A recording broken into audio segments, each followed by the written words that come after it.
স্বভাবতই আজকে আমাদের আলোচনার বিষয়বস্তু হবে রমাজানের শেষ দশক।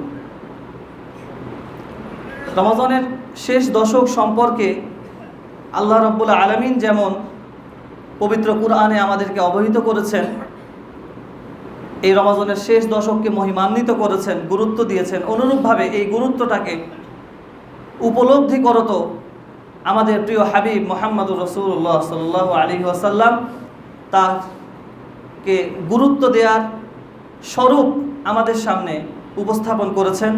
তার সাহাবায়ে কেরাম, তাবেঈন নির্দম সকলেই বাস্তবায়ন করে দিয়ে গেছেন যে কীভাবে রমজানের বিশেষ করে শেষ দশককে আমরা গুরুত্ব দিব। আল্লাহ রাব্বুল আলামিন বলছেন, লাকাদ কানা লাকুম ফি রাসূলিল্লাহি উসওয়াতুন হাসানাতুন লিমান কানা ইয়ারজুল্লাহ ওয়াল ইয়াউমাল আখির। নিশ্চয় তোমাদের জন্য আল্লাহর রসুলের মধ্যে রয়েছে উত্তম আদর্শ সেই ব্যক্তির জন্য যে লিমান কানা ইয়ারজুল্লাহ ওয়াল ইয়াউমাল আখির, যে আল্লাহ রাব্বুল আলামিনের সন্তুষ্টি চায় এবং কিয়ামতের দিনকে চায় এবং যে আল্লাহকে বেশি বেশি স্মরণ করে। এই তিন গুণে গুণান্বিত ব্যক্তির জন্যই রয়েছে রসুলের মধ্যে তোমাদের জন্য উত্তম আদর্শ। এই মহা আদর্শ আমাদের জন্য দেখিয়ে দিয়ে গেছেন কিভাবে আমরা রমজানের শেষ দশকে যাপন করব। তার সহধর্মিণী স্ত্রীগণ রমজানের শেষ দশক সম্পর্কে তার আমলগুলো বেশি বর্ণনা করেছেন এবং অন্যান্য সাহাবায়ে কেরামও বর্ণনা করেছেন। আসুন আমরা জানার চেষ্টা করি তার প্রিয়তম স্ত্রী আয়েশা রাদিয়াল্লাহু আনহা থেকে যে রাসূল সাল্লাল্লাহু আলাইহি ওয়াসাল্লাম রমাদানে কেমন ছিলেন।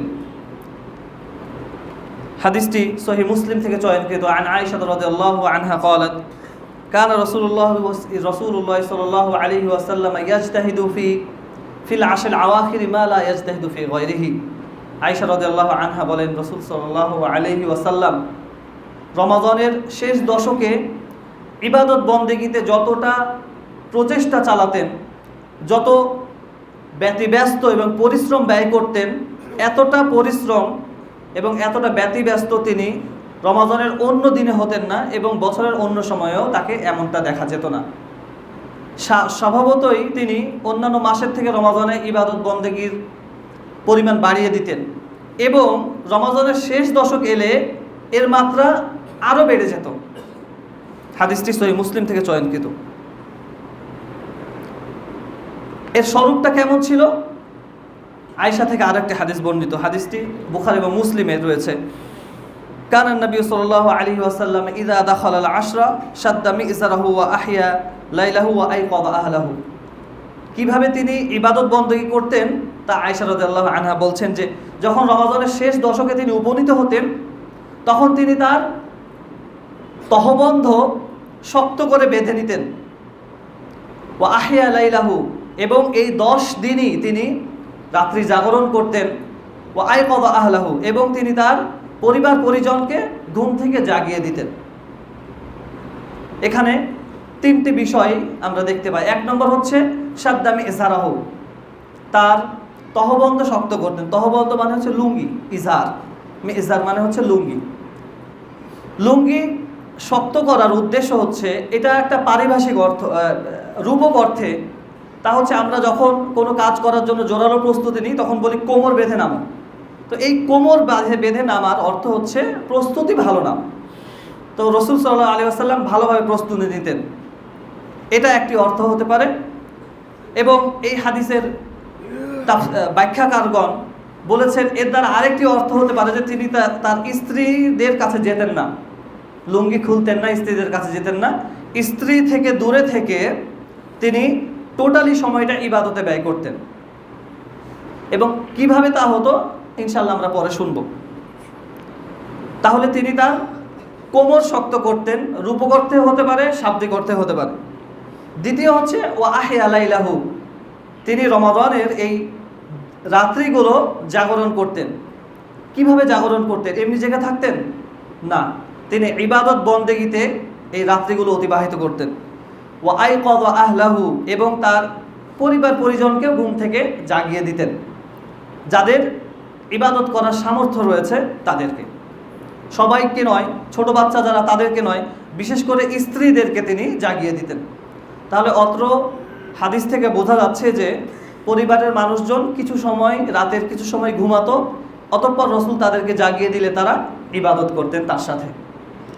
এ থেকে আরেকটি আদব আমরা শিখতে পারি যে আমরা আমাদের পরিবার পরিজনকে, আহাল বাচ্চাদেরকে রাতে ইবাদত করার ব্যাপারে উৎসাহিত করব। যাদের পক্ষে সম্ভব তাদেরকে জাগিয়ে দিব, বিশেষ করে রমাদানের এই শেষ দশকে। তাহলে তাদের একটা অভ্যাস হবে রাত্রি জেগে ইবাদত করার, কিছু সময় ঘুমানো, কিছু সময় ইবাদত করা, এইভাবে একটা মিক্সচার থাকবে। কেন নবীজি সাল্লাল্লাহু আলাইহি ওয়াসাল্লাম এই শেষ দশককে এতটা গুরুত্ব দিতেন? এর উত্তর আল্লাহ রাব্বুল আলামিন দিচ্ছেন সূরাতুল কদরে। আল্লাহ রাব্বুল আলামিন বলছেন, ইন্না আনজালনাহু ফি লাইলাতিল কদর, নিশ্চয় আমি একে অবতীর্ণ করেছি মহিমান্বিত রাত্রিতে। ওয়ামা আদরাকা মা লাইলাতুল কদর, আপনি কি জানেন মহিমান্বিত রজনী কি? লাইলাতুল কদরি খায়রুম মিন আলফি শাহর, এই মহিমান্বিত রজনী হচ্ছে 1000 রাতের চেয়েও উত্তম। 1000 রাতের চেয়ে উত্তম, এর দ্বারা উদ্দেশ্য কি? এবং ইন্না আনজালনাহু ফি লাইলাতিল কদর, আল্লাহ যে বললেন আমি একে অবতীর্ণ করেছি মহিমান্বিত রজনীতে, এটার দ্বারা উদ্দেশ্য কি? এটা দ্বারা উদ্দেশ্য হচ্ছে পবিত্র কোরআন। কেননা আল্লাহ তাআলা বলছেন শাহরুর রমাদান আল্লাযী উনজিলা ফীহিল কোরআন, রমাদান মাস যে মাসে পবিত্র কোরআন অবতীর্ণ হয়েছে। সুতরাং রমাদান মাস স্পেশালি লাইলাতুল কদরে পবিত্র কোরআন অবতীর্ণ হয়েছে। এই পবিত্র কোরআন অবতীর্ণের স্বরূপটা আমরা একটু জেনে নিই তাফসির ইবনে কাসির থেকে। ইমাম ইসমাইল ইবনে কাসির রাহিমাহুল্লাহ সূরাতুল কদরের তাফসির করতে গিয়ে একটি আসার, আব্দুল্লাহ ইবনে আব্বাস রাদিয়াল্লাহু আনহু, প্রখ্যাত মুফাসসির, সাহাবীদের মধ্যে শ্রেষ্ঠ মুফাসসির আব্দুল্লাহ ইবনে আব্বাস রাদিয়াল্লাহু আনহু বলেন যে কোরআন আল্লাহ রাব্বুল আলামিন লাওহে মাহফুজে প্রথমে সংরক্ষণ করে রেখেছিলেন। তো সেইখান থেকেই কদরের রাতে এক জুমলা ওয়াহিদা, একবারে দুনিয়ার আকাশে একটি নিরাপদ জায়গায়, বাইতুল ইজ্জা নামে একটি নিরাপদ জায়গায়, সম্মানের ঘর নামক একটি নিরাপদ জায়গায় আল্লাহ রাব্বুল আলামিন দুনিয়ার আসমানে তা অবতীর্ণ করেন। অতঃপর মুহাম্মদ সাল্লাল্লাহু আলাইহি ওয়াসাল্লামের ওপরে 23 বছর ধরে বিভিন্ন পরিস্থিতির প্রেক্ষাপটে আল্লাহ রাব্বুল আলামিন খণ্ড খণ্ড আকারে পবিত্র কোরআন 23 বছর ধরে অবতীর্ণ করেন। সূরাতুল কদরের তাফসির, তাফসির ইবনে কাসির। তাহলে কোরআন অবতীর্ণ হয়েছে লাওহে মাহফুজ থেকে দুনিয়ার আকাশে কদরের রজনীতে। এরপরে বিভিন্ন সময় ধাপে ধাপে কোরআন আমাদের কাছে এসেছে রাসূল সাল্লাল্লাহু আলাইহি ওয়াসাল্লামের উপরে জিবরিল মারফত। এই হচ্ছে ইন্না আনজালনাহু ফি লাইলাতিল কদর, আমি কদর রাত্রিতে অবতীর্ণ করেছি, এর ব্যাখ্যা। এরপর আল্লাহ রাব্বুল আলামিন একই সূরায় বলছেন, তানাজ্জালুল মালাইকাতু ওয়ার রূহু ফিহা বিইذনি রাব্বিহিম মিন কুল্লি আমরিন সালাম হিয়া হাত্তা মাতলাইল ফাজর। এই রাত্রিতে তানাজ্জালুল মালাইকা ওয়ার রূহ, ফেরেশতা মণ্ডলী এবং তাদের সর্দার রূহ আর রূহুল আমিন, পবিত্র আত্মা অর্থাৎ জিবরিল আলাইহিস সালাম অবতীর্ণ হন এই দুনিয়াতে বিইذনি রাব্বিহিম, তাদের প্রতিপালকের অনুমতি সাপেক্ষে, মিন কুল্লি আমর, সকল বিষয় নিয়ে। সালামুন হিয়া হাত্তা মাতলাইল ফাজর, এই রাত হচ্ছে ফজর উদিত হওয়া পর্যন্ত নিরাপদ। এই দুই আয়াতের ব্যাখ্যায় মুজাহিদ রাহিমাহুল্লাহ, প্রখ্যাত তাবেঈ মুজাহিদ বলছেন যে হিয়া সালিমাতুন লা ইয়াস্তাতিউ আশ-শাইতানু আন ইয়ামালা ফিহা সুআন, এর অর্থ হচ্ছে এই রাত নিরাপদ। কি থেকে নিরাপদ? শয়তান এই রাতে কোনো ধরনের অপকর্ম করতে পারবে না, এর থেকে নিরাপদ। এবং আরও নিরাপদ, শয়তান এই রাতে কোনো ধরনের ক্ষতি সাধন করতে পারবে না, এর থেকে হচ্ছে এই রাতটা নিরাপদ।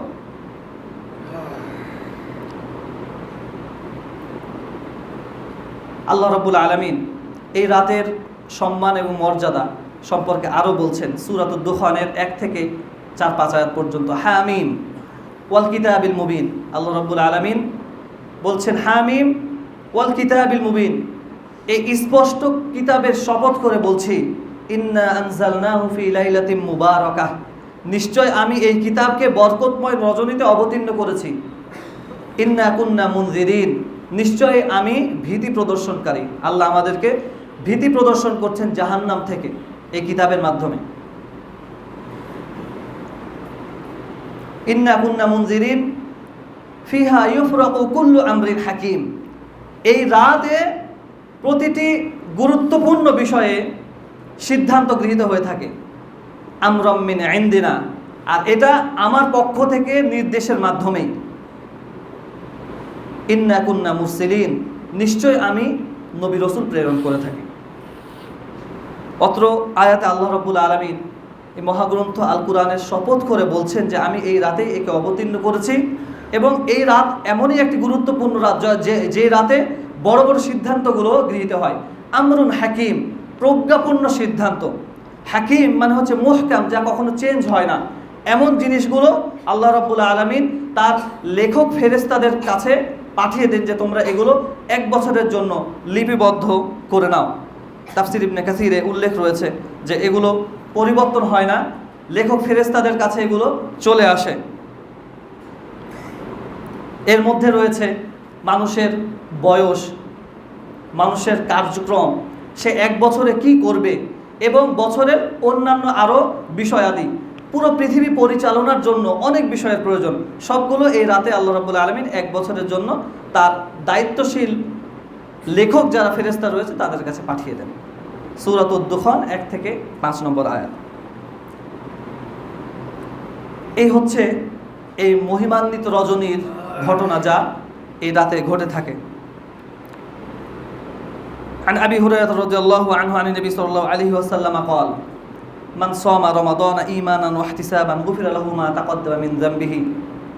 আবু হুরায়রা থেকে বর্ণিত, নবী করিম সাল্লাল্লাহু আলাইহি ওয়াসাল্লাম বলেছেন, যে ব্যক্তি রমাদান মাসের সিয়াম ঈমান সহকারে নেকির আশায় পালন করবে, তার যাবতীয় গুনাহ, পেছনের যাবতীয় পাপ মার্জনা করে দেওয়া হবে। সুবহানাল্লাহ।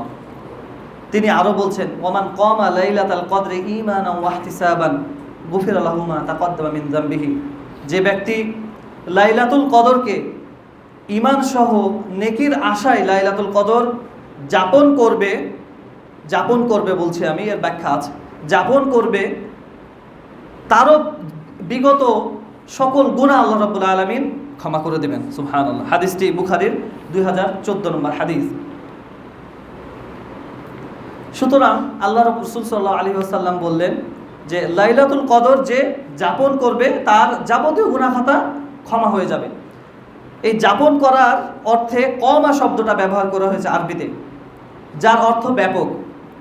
সাধারণত কমা লাইলাত মানে রাতে সালাত আদায় করার অর্থ বোঝায়, এটা সাধারণ অর্থে। তবে ব্যাপক অর্থে আরও অনেক ইবাদত রয়েছে এর মধ্যে, যেমন কুরআন তেলাওয়াত।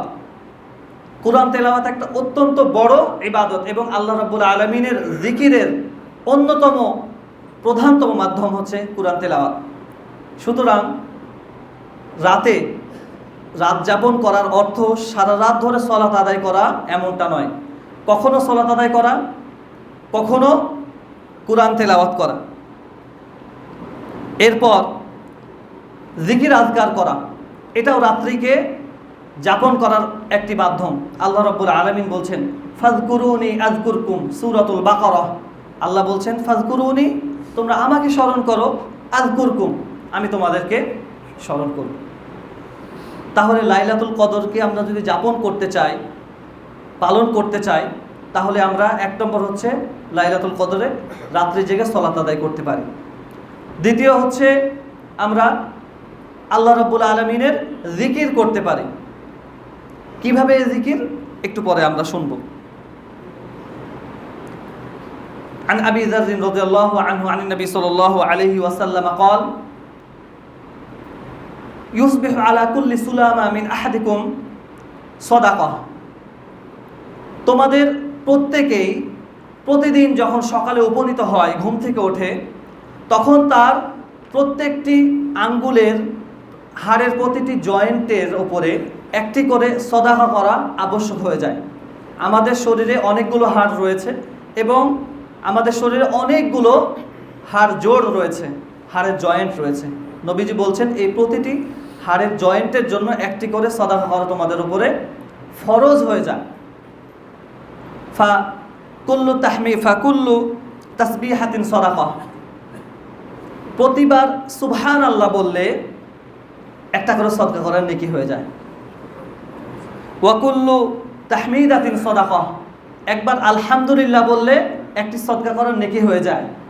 ওয়াকুল্লু তাহলিলাতিন সাদাকা, একবার লা ইলাহা ইল্লাল্লাহ বললে সাদাকা করা হয়ে যায়। ওয়াকুল্লু তাকবীরাতিন সাদাকা, একবার আল্লাহু আকবার বললে সাদাকা করা হয়ে যায়। ওয়াল আমরু বিল মা'রুফি সাদাকা, একটি ভালো কাজ করার নির্দেশ দেওয়াও একটি সাদাকা। ওয়া নাহয়ুন আনিল মুনকারি সাদাকা, খারাপ কাজ থেকে কাউকে নিষেধ করাটাও একটি সাদাকা। ওয়া ইউজজিউ আন যালিকা রাকাআতান ইয়ারকাউহুমা মিনাদ দুহা, এবং এগুলো সবগুলোর উপরে একটা আমল রয়েছে যা করলে সব হয়ে যায়, তা হচ্ছে সলাতুদ দুহার 2 রাকাত সালাত আদায় করা। বলি সুবহানাল্লাহ। হাদিসটি সহিহ মুসলিম 1181 নম্বর হাদিস। তাহলে আমি যদি লাইলাতুল কদরের রাতে এই তাসবিহগুলো একটিবার করে পড়ি, তাহলে একটা তাসবিহর বিনিময়ে আল্লাহ রাব্বুল আলামিন একটি করে সাদাকার নেকি আমার আমলনামায় লিখে দিচ্ছেন। তাহলে সুবহানাল্লাহ, আলহামদুলিল্লাহ, আল্লাহু আকবার, লা ইলাহা ইল্লাল্লাহ, এগুলো করার জন্য কোনো অর্থ এবং আলাদাভাবে সময় ব্যয় করার প্রয়োজন হয় না, কিন্তু এর দ্বারা মহা সওয়াব অর্জিত হয়ে যায়। আল্লাহ রাসূল সাল্লাল্লাহু আলাইহি ওয়াসাল্লাম সহিহ হাদিসের মধ্যে বলেছেন, ওয়া সুবহানাল্লাহি ওয়াল হামদুলিল্লাহি তামলাউ আও তামলাআনি মা বাইনাস সামাই ওয়াল আরদ। সুবহানাল্লাহ, আলহামদুলিল্লাহ, এ দুটো বললে আসমান এবং জমিনের মাঝে এই পুরো ফাঁকা স্পেসটা নেকিতে পরিপূর্ণ হয়ে যায়। বলি সুবহানাল্লাহ। ওয়াল হামদুলিল্লাহি তামলাউল মিজান, একবার আলহামদুলিল্লাহ বললে মিজানের পাল্লা নেকিতে পরিপূর্ণ হয়ে যায়। সবাই বলি আলহামদুলিল্লাহ। তাহলে জিকির আজকার অনেক অনেক নেকি রয়েছে যদি আমরা একটু খেয়াল করতে পারি এবং বিশেষ বিশেষ সময়গুলোতে আমরা জিকির আজকার করতে পারি। জিকিরের অর্থ শুধু আল্লাহু আল্লাহু করা নয়, আরো অনেক জিকির রয়েছে যা আমরা সহিহ হাদিসে শুনলাম।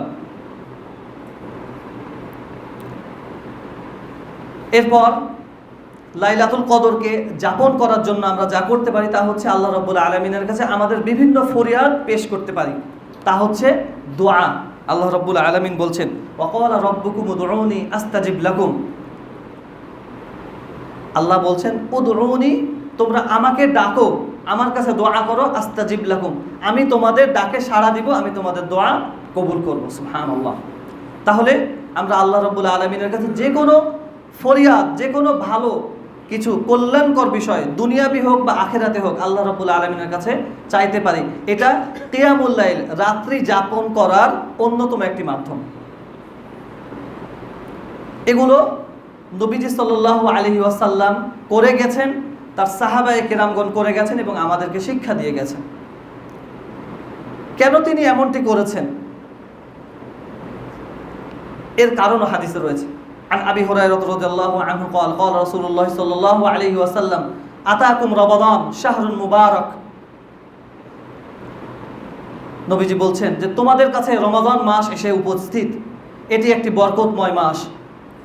ফিহি তুগলাকু ফিহি তুফতাহু আবওয়াবুস সামা, এই মাসে আসমানের দরজাসমূহ উন্মোচিত হয়ে যায়।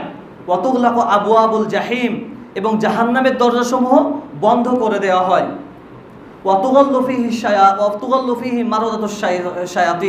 এবং এই মাসে দুষ্ট জিনদেরকে, দুষ্ট শয়তানদেরকে শৃঙ্খলিত করা হয়।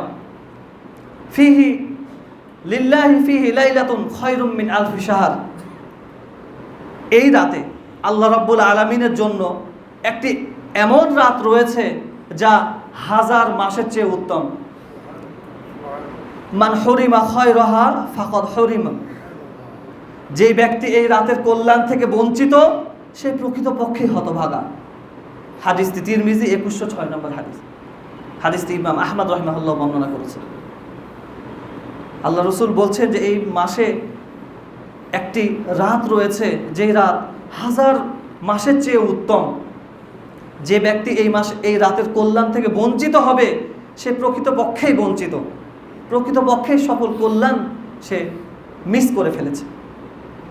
ঠিক এই কারণেই আল্লাহ রাসূল সাল্লাল্লাহু আলাইহি ওয়াসাল্লাম এই রাতকে এত গুরুত্ব দিতেন, এবং এই রাত যেই দশকে রয়েছে সেই দশককে টোটালি তিনি আলাদাভাবে যাপন করতেন, জীবন যাপন করতেন।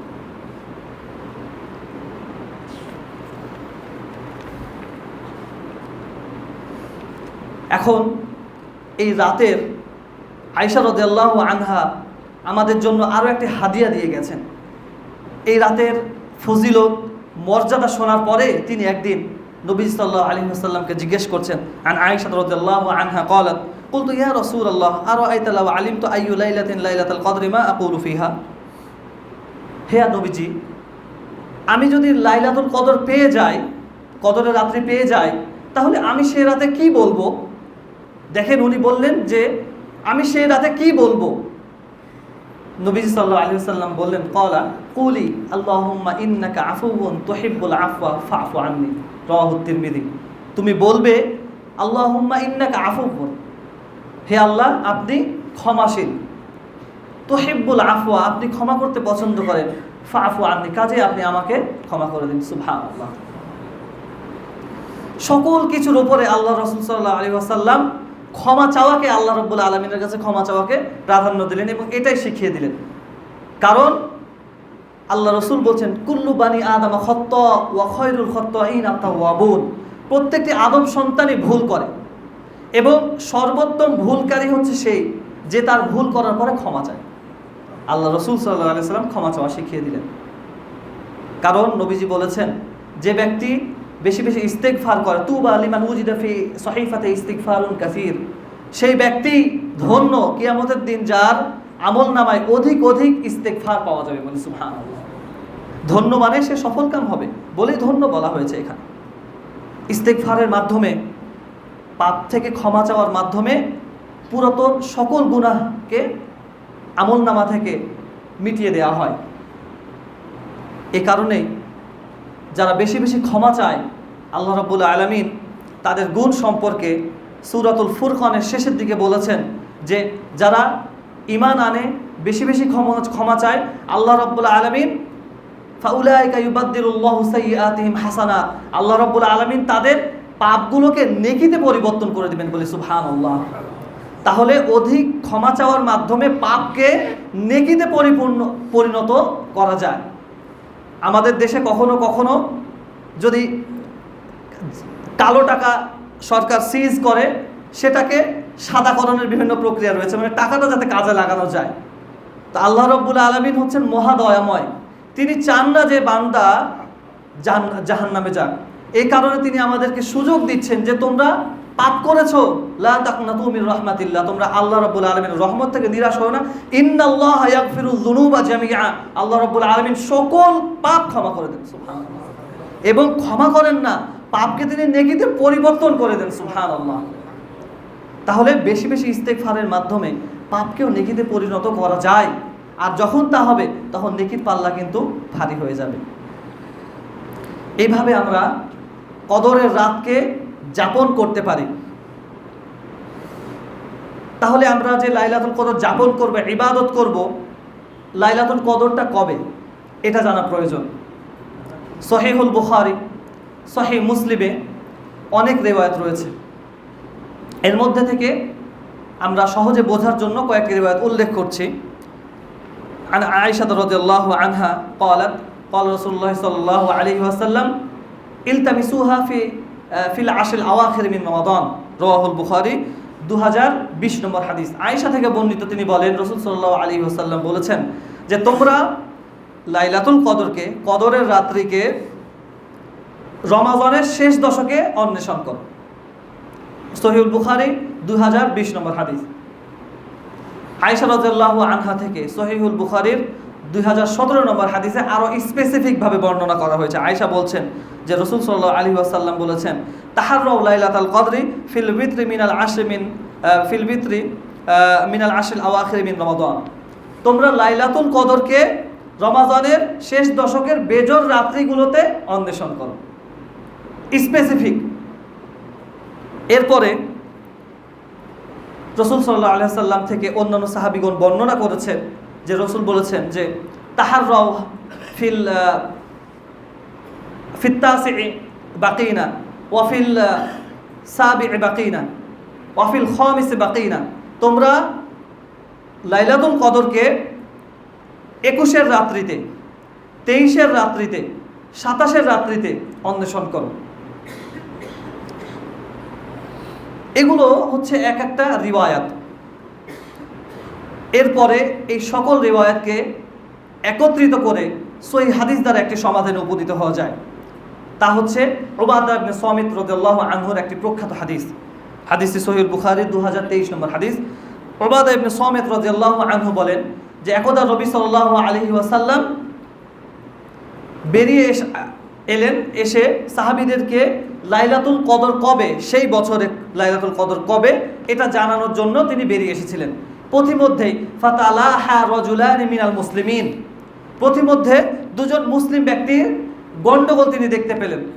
তো স্বভাবতই দয়ার নবী, তিনি আগে গন্ডগোল বন্ধ করবেন, তারপরে অন্য কাজ করবেন, আগে মীমাংসা তারপরে অন্য কথা। তো নবীজি সাল্লাল্লাহু আলাইহি ওয়াসাল্লাম তাদের গন্ডগোল মীমাংসা করে দিলেন। করে দিয়ে সাহাবীদের কাছে এসে বলছেন যে আমি তোমাদের কাছে বেরিয়ে এসেছিলাম লাইলাতুল কদর কবে এই কথা বলার জন্য, কিন্তু পথিমধ্যে উমুক এবং উমুকের গন্ডগোল দেখে তা মীমাংসা করতে গিয়ে আমি ভুলে গেছি। ওয়া আসা আন ইয়াকুনা খায়রাল লাকুম, তবে হতে পারে এটাই তোমাদের জন্য কল্যাণকর। আমি ভুলে গেছি, আমাকে ভুলিয়ে দেওয়া হয়েছে, হাদিসের ভাষাটা আমাকে ভুলিয়ে দেওয়া হয়েছে। ওয়া আসা আন ইয়াকুনা খায়রাল লাকুম, হতে পারে এটাই তোমাদের জন্য কল্যাণকর। ফালতামিসুহা ফিত্তাসিআতি ওয়াসাবিআতি ওয়াল খামিসাতি, কাজেই তোমরা এই রাত্রিকে অন্বেষণ করো 25-এর রাতে, 27-এর রাতে, 29-এর রাতে। উবাদা ইবনে সামিতের হাদিস 2023 নম্বর হাদিস সহিহ বুখারী।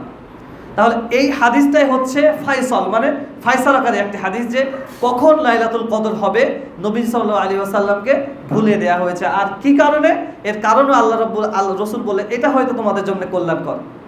কেন কল্যাণকর আমাদের জন্য?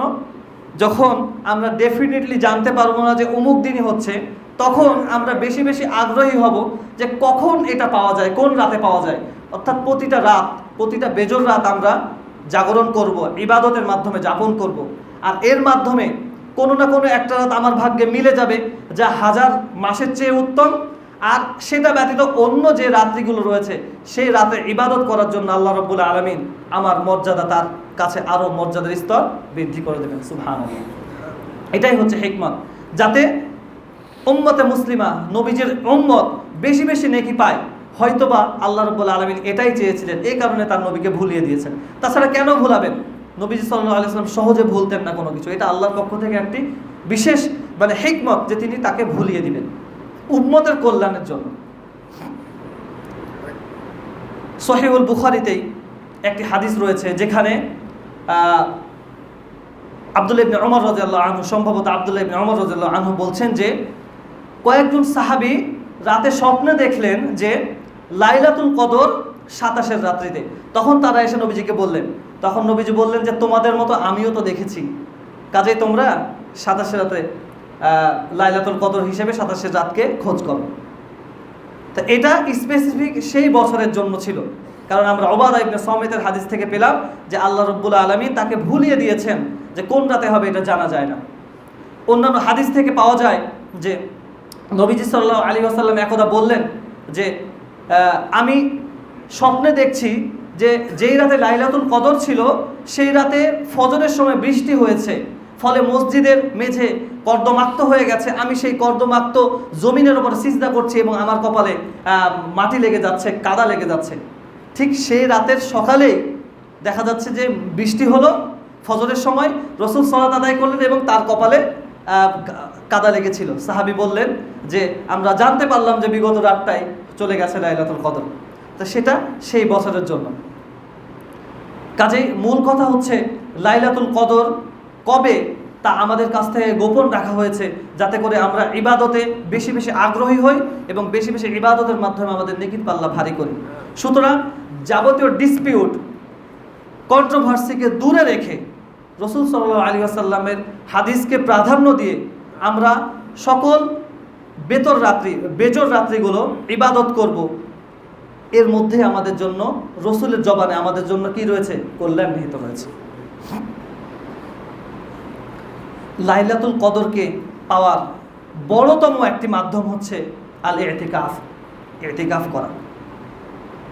عن عائشة رضي الله عنها أن النبي صلى الله عليه وسلم كان يعتكف العشر الأواخر من رمضان حتى توفاه الله تعالى ثم اعتكف أزواجه بعده বুখারী 2026 নম্বর হাদিস।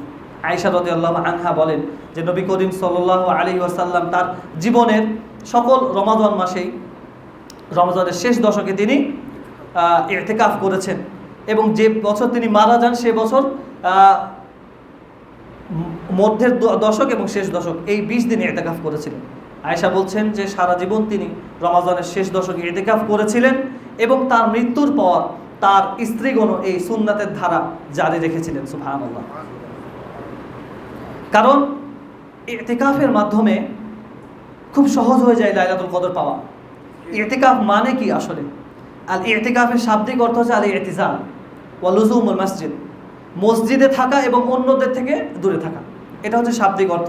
পারিভাষিক অর্থে ইতিকাফ হচ্ছে আল্লাহ রাব্বুল আলামিনের সন্তুষ্টির উদ্দেশ্যে মসজিদে এসে ইবাদত বন্দেগীতে মশগুল হওয়া এবং যাবতীয় দুনিয়াবি আশগাল, দুনিয়াবি ব্যস্ততাকে দূরে ঠেলে দেওয়া। এই সংজ্ঞা থেকে আমরা ইতিকাফের বৈশিষ্ট্যগুলো বুঝতে পারি। ইতিকাফ যিনি করবেন তার বেশ কিছু আদব তাকে মেনটেন করতে হবে এবং এই আদবগুলো রাসূল সাল্লাল্লাহু আলাইহি ওয়াসাল্লামের জীবনী থেকেই পাওয়া। হাদিসটি রয়েছে আয়েশা থেকে বর্ণিত 2029 নম্বর হাদিস। আয়েশা রাদিয়াল্লাহু আনহা বলছেন যে রাসূল সাল্লাল্লাহু আলাইহি ওয়াসাল্লাম তার গোসল করার প্রয়োজন হলে তিনি মাথা ধুতেন এবং যারা আল্লাহ রাব্বুল আলামিনের ঘর জিয়ারত করেছেন, রসুলের মসজিদ যাওয়ার সুযোগ হয়েছে, তারা দেখেছেন যে রসুলের যে বাড়ি ছিল তা কিন্তু মসজিদের সংলগ্ন ছিল, মানে মসজিদের দেয়াল আর রসুলের বাড়ির দেয়াল একটাই, এতটা ছিল পার্থক্য। তিনি মসজিদে বসে ইতিকাফ করতেন এবং প্রয়োজন হলে মাথাটা, তখন তো ছিল বেড়া, সেই মাথা ঘরের মধ্যে দিতেন, আয়েশা রাদিয়াল্লাহু আনহা ধুয়ে দিতেন এবং মাথা মুছে দিতেন, কখনো কখনো মাথা চিরুনি করে দিতেন, তারপর রসুল আবার মাথা সরিয়ে নিতেন। এই হাদিস থেকে বোঝা যায় যে যেই বেসিক প্রয়োজনগুলো, মানবীয় প্রয়োজনগুলো, প্রাকৃতিক প্রয়োজনগুলো রয়েছে সেগুলো করার জন্য একজন মুতাকিফ, ইতিকাফকারী ব্যক্তি যেতে পারবে এবং এগুলো ছাড়া অন্য কোনো কাজের জন্য তিনি তার মুতাকাফ, তার ইতিকাফের স্থান থেকে বাইরে যাবেন না। একজন ইতিকাফকারী কোনো জানাজায় গিয়ে শরীক হবেন না, যে জানাজার জন্য বাইরে যেতে হবে তাকে যাবেন না। তিনি রোগী দেখতে যাবেন না, আয়েশা রাদিয়াল্লাহু আনহার হাত থেকে বর্ণিত রয়েছে। সুতরাং এই জিনিসটা খেয়াল করতে হবে যে বিনা প্রয়োজনে যেন মসজিদ থেকে তিনি বের না হন। বর্তমানে মসজিদ থেকে বের হওয়া লাগে না, সারা দুনিয়া হাতের মুঠোতেই আছে, সারা দুনিয়া হাতে, মানে বাইরে গিয়ে দেখার প্রয়োজন হয় না, বসে বসে শুয়ে শুয়ে দেখা যায়। এই ব্যবস্থা, এই প্রযুক্তিও আল্লাহ তৈরি করে দিয়েছেন হয়তোবা আমাদেরকে পরীক্ষার জন্য যে আমরা কতটুকু সময়কে মূল্যায়ন করি। কাজেই মোবাইল ফোনটাকে পারতপক্ষে যিনি ইতিকাফ করবেন, মোবাইল ফোনটাকে পারতপক্ষে তিনি বন্ধ করে রাখলেই বেশি ভালো হয়। কারণ এই ফেসবুকের যুগ এসে মানে যা ইচ্ছা নাই তাও দেখতে হয়, ইচ্ছা না থাকলেও এমন কিছু চলে আসে যার দ্বারা নেকি কমে যাবে অথবা ঈমান হরণ হতে পারে, এমনও কিছু আসে। স্পষ্টভাবে আর বলার প্রয়োজন নেই, ঈমান হরণ হতে পারে এমনও কিছু আসে। সুতরাং ইতিকাফ যখন আমরা করব, পারতপক্ষে এই মোবাইল ফোনটাকে দূরে রাখবো, শুধুমাত্র যোগাযোগের জন্য যতটুকু নয় ততটুকু ব্যবহার করব। এর মধ্যেই কল্যাণ রয়েছে ইনশাআল্লাহ। 10টা দিন মাত্র, তারপরেই তো আবার সব কিছু স্বাভাবিক হয়ে যাবে। তাহলে কেন আমি এই 10টা দিন গুরুত্বপূর্ণ সময়টাকে সামান্য দুনিয়াবি, যার কোনো মূল্যই নেই আল্লাহর কাছে, তা দ্বারা নষ্ট করবে এই গুরুত্বপূর্ণ দিনগুলো? এরপর অনর্থক কথাবার্তা ইতিকাফ যারা করবেন তাদেরকে ত্যাগ করতে হবে। সাধারণত দেখা যায় যিনি ইতিকাফ করতে আসেন বা ইতিকাফ করেন, তার সাথে 2-4 দিন দেখা হয় না, কোনো ক্লোজ ফ্রেন্ডের এসে গল্প শুরু হয়ে যায়। তখন কিন্তু প্রকৃতপক্ষে ইতিকাফকারী যিনি, তার সময়টা নষ্ট হচ্ছে, তার নেকিটা কমে যাচ্ছে। কারণ চুপ করে থাকাটাও একটি নেকির কাজ। আল্লাহ রাসূল সাল্লাল্লাহু আলাইহি ওয়াসাল্লাম বলছেন, আবু হুরায়রা থেকে বর্ণিত, তিনি বলেন নবী সাল্লাল্লাহু আলাইহি ওয়াসাল্লাম বলেছেন, যে কোনো ব্যক্তি মিন হুসনি ইসলামিল মারই তারকুহু মা লা ইয়ানিহি, সেই ব্যক্তি একজন সুন্দর মুসলিম যে ব্যক্তি অনর্থক কথা এবং কাজ ত্যাগ করে। তাহলে অনর্থক কথা এবং কাজ ত্যাগ করা সুন্দর ইসলামের অন্যতম পরিচায়ক। এই জিনিসটা আমাদেরকে মেনটেন করতে হবে। যারা ইতিকাফ করবেন তারা এই জিনিসটা অবশ্যই মেনটেন করবেন। অনর্থক কথা, অনর্থক কাজে যেন সময় ব্যয় না হয়। ভালো না লাগলে ঘুমান শুয়ে, এটাও আপনার জন্যে ভালো অন্যের সাথে গল্পগুজব করার থেকে। অনেক সময় 3-4 জন একসাথে ইতিকাফ করতে লাগলে কথার প্রসঙ্গে অপ্রয়োজনীয় কথা, দুনিয়াবি কথা চলে আসে, যার এখানে প্রয়োজন ছিল না কিন্তু চলে আসবে। এই জিনিসগুলো স্ট্রিক্টলি মেনটেন করতে হবে। কারণ আপনি পরিবার পরিজন, আপনার অনেক গুরুত্বপূর্ণ কাজ ফেলে মসজিদে এসেছেন। কেন এসেছেন? আল্লাহ রাব্বুল আলামিনের সন্তুষ্টির উদ্দেশ্যে, শুধুমাত্র এটা। তাছাড়া তার কোনো প্রয়োজন ছিল না। কথাবার্তা যদি বলতেই হতো, গল্প করা, তাহলে ইতিকাফ করার দরকার নেই, বাইরেই তো কথা বলা যায়। কিন্তু এখানে এসেছেন কেন? যে মহৎ উদ্দেশ্য নিয়ে এখানে এসেছেন, আমরা এসেছি, সেই মহৎ উদ্দেশ্যটাকে সব সময় সামনে রাখতে হবে, ফার্স্ট প্রায়োরিটি দিতে হবে, এবং তাকে নষ্ট করে এমন জিনিসগুলো খেয়াল রেখে সেগুলো থেকে দূরে থাকতে হবে। কেউ যদি চলেই আসে তাহলে সংক্ষেপে কথা শেষ করে, আসলে আমি তো ইতিকাফে ছিলাম, এই বিষয়টা ইনশাআল্লাহ অন্য কোনো একদিন আলোচনা হবে, এইভাবে সুন্দর করে বিষয়টাকে স্কিপ করা যায়, কোনো সমস্যা নেই। সুতরাং আমরা এই বিষয়টা খেয়াল করব। আয়েশা রাদিয়াল্লাহু আনহা বললেন যে রাসূল সাল্লাল্লাহু আলাইহি ওয়াসাল্লাম রমজানের শেষ দশকে টোটালি দিন রাতে যতটা ইবাদত করতেন, যেইভাবে পরিশ্রম করতেন ইবাদতে, অন্য কখনো তিনি করতেন না। তাহলে শুধুমাত্র রাতেই যে ইবাদত রয়েছে তা কিন্তু নয়, টোটালি এই 10 দিনকে আমাদেরকে আলাদাভাবে মূল্যায়ন করতে হবে, দিন এবং রাত। জিকির আজকার দিন রাত সর্বদা করা যায়। আল্লাহ রাসূল সাল্লাল্লাহু আলাইহি ওয়াসাল্লামকে একদা এক বেদুইন গ্রামের লোক, একজন গ্রাম্য মানুষ এসে জিজ্ঞাসা করলো, ইন্না শারা'i আল ইসলামি কদ কাসরা আলাইনা ফাবাবুন নাতামাসসাকু বিহি জামি'। হে নবী, শরীয়তের হুকুম আহকাম বিধিবিধান আমার উপরে অনেক বেশি হয়ে গেছে, আমি এত পারি না। একটি আমাকে কথা বলে দিন, একটি দরজার সন্ধান দিন যেটাকে আমি আঁকড়ে ধরে থাকবো। নবীজি বললেন, লা ইয়াজালু লিসানুকা রাতিবাম মিন যিকরিল্লাহি আযজা ওয়া জাল, তোমার জিহ্বা যেন সর্বদা আল্লাহর জিকিরে ভেজা থাকে। সুবহানাল্লাহ।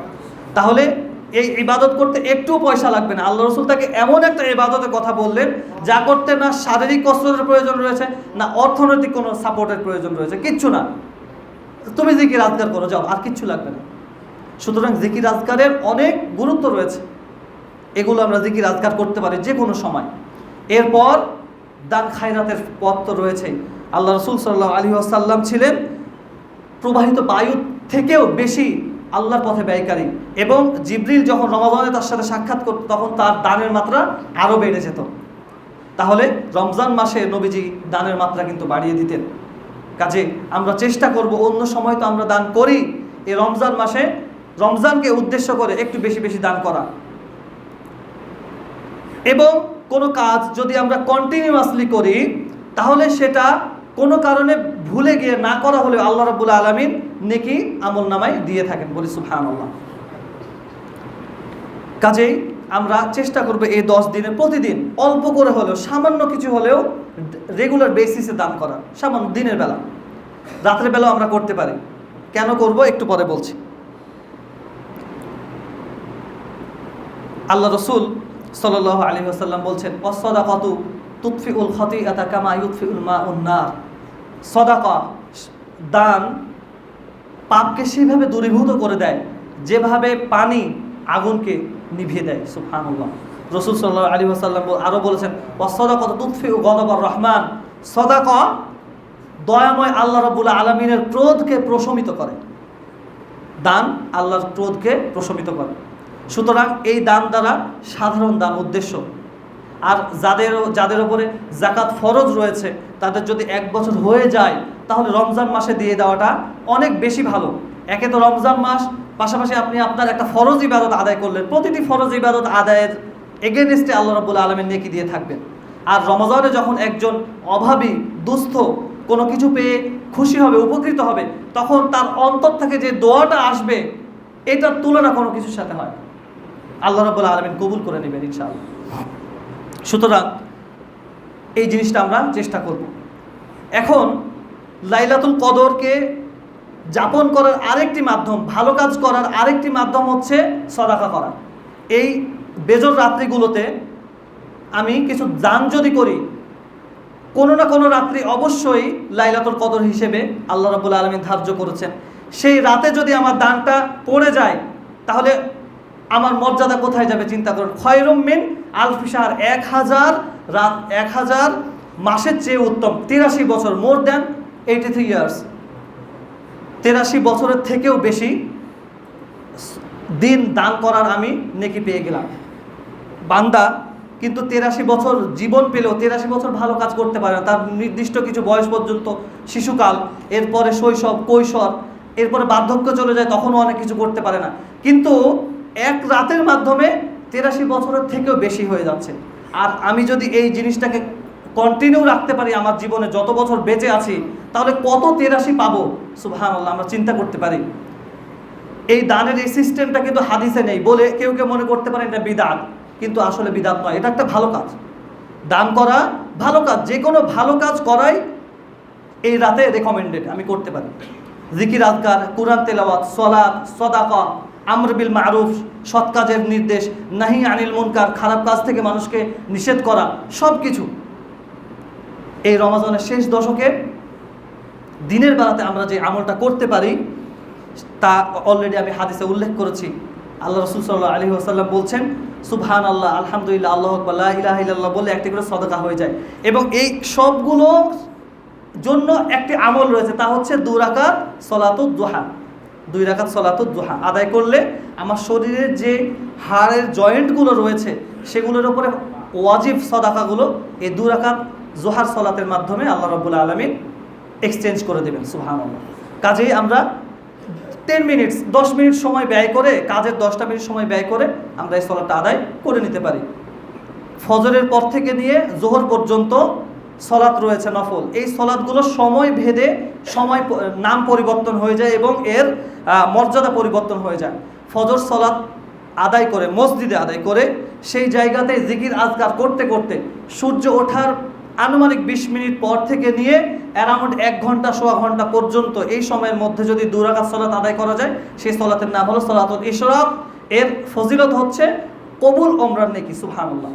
এরপরে সেই সময়টা থেকে নিয়ে আরও প্রায় 2 ঘন্টা, পৌনে 2 ঘন্টা, 2 ঘন্টা সময় এর মধ্যে যদি সালাত আদায় করা হয়, সেই সালাতের নাম হচ্ছে সালাতুল আওয়াবিন। আওয়াবিন অর্থ হচ্ছে যারা আল্লাহর দিকে প্রত্যাবর্তন করে যায়, ভালো মানুষ, তাদের সালাত। সেই সময়টার পর থেকে নিয়ে সূর্য মাথার উপরে আসার আধা ঘন্টা আগ পর্যন্ত যদি সলাত আদায় করা হয়, সেই সলাতের নাম হয় যে জোহার সলাত, চাস্তের সলাত। এই সলাতের নেকি হচ্ছে প্রতিটি হাড়ের জয়েন্টের ওপরের সদাকার সমতুল্যতা। তো বেশি সময় লাগবে না, হয়তো প্রস্তুতি নিতে 5 মিনিট আর 2 রাকাত সালাত আদায় করতে 5 মিনিট।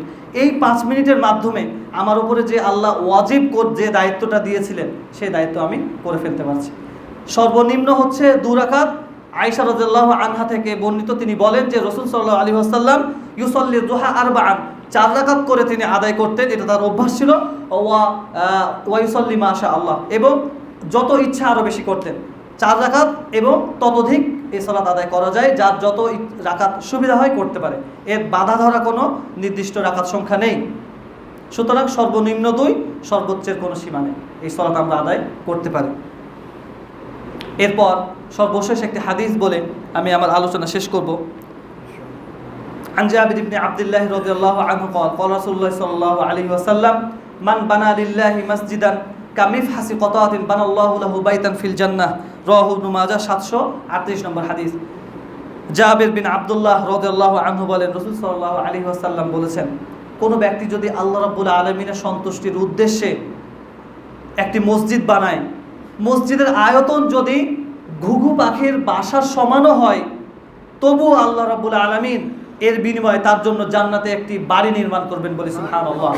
হাদিসটি তিরমিজি, 738 নম্বর হাদিস, সহিহ হাদিস। অত্র হাদিস থেকে আমরা কি বুঝতে পারলাম? একটা কবুতর বা ঘুঘুর বাসা কতটুকু জায়গা মিলে? 2-4 স্কোয়ার ইঞ্চি হতে পারে, এর মধ্যে সে বাসা বানিয়ে ডিম পাড়তে পারে। ঘুঘু তো কবুতর থেকেও সাইজে বেসিক্যালি ছোট।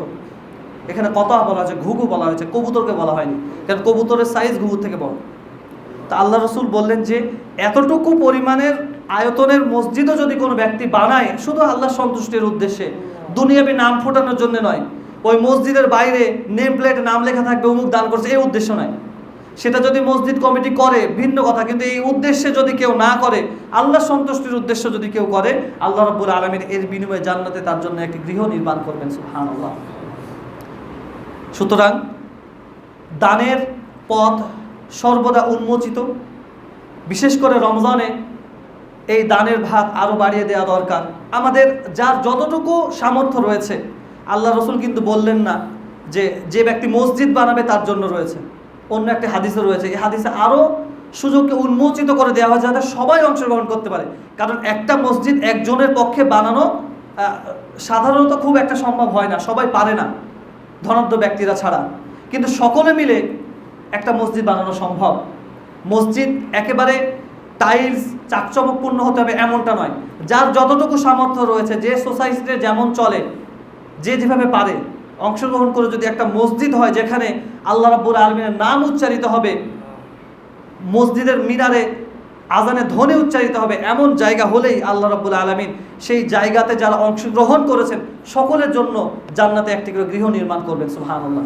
কাজেই রমজানের শেষ দশক আসছে, আমরা চেষ্টা করব এই শেষ দশককে দানের মাধ্যমে বিশেষভাবে মূল্যায়ন করার। ইনশাআল্লাহ রাতের বেলা দান করতে পারি, যে কথা বললাম, তাহলে রাতের বেলা লাইলাতুল কদরে মসজিদ নির্মাণ করার একটা নেকি চলে আসবে।